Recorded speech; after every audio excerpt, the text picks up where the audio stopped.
Irani nëpërmjet Khomeneit ka kërcënuar jo vetëm Izraelin, po edhe Bashkimin e Amerikës dhe çdo vend i cili do të ishte implikuar në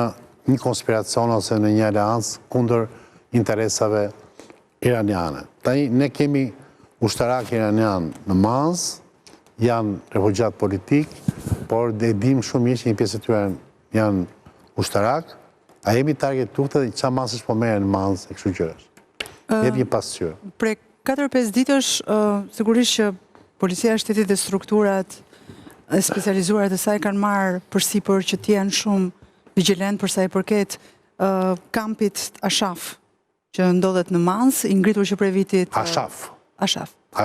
Po, i ngritur që prej vitit 2017, mos gaboj. Ka një vëmendje të shtuar të gjithë personave që gjenden aty, nga informacionet që unë kam, një pjesë e mirë atyre janë ushtarak, ka nga ata që janë të lënduar si pasojë e luftrave që ku kanë marrë pjesë më përpara, para se të vinin në Shqipëri,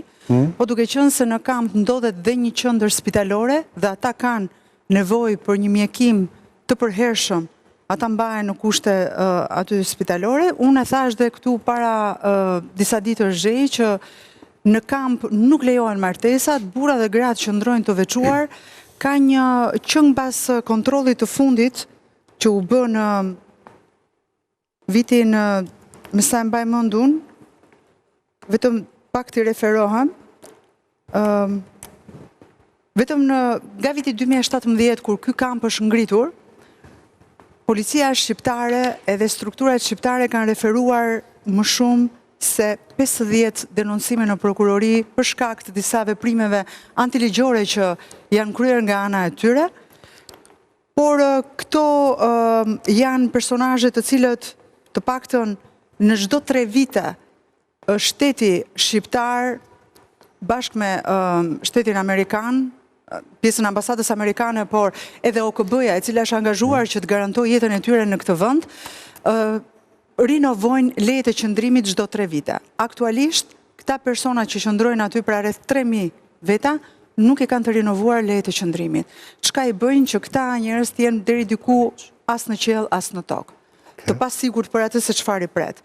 Pjesa më e madhe e rinis, pra flasim për një moshë relativisht të madhe, e cila gjendet në kampin Ashraf. Pjesa e re e tyre ndodhet në Francë, në Gjermani dhe në Angli. Ka disa spekulime në fakt edhe për shkak të përfaqësimit islamik që i bëhet këtyre personazheve, që janë deri diku edhe të financuara, sipas informacioneve që unë kam, nga shteti turk, për shkak të interesave ekonomike apo për shkak të interesave politike që bën Turqia në vendin tonë, duke e sjell në vëmendje kampin Ashraf si persona cilët mund të ndjellin terror edhe mund të jenë problematik nesër pas nesër, por që për momentin le të themi që këta janë letargjik.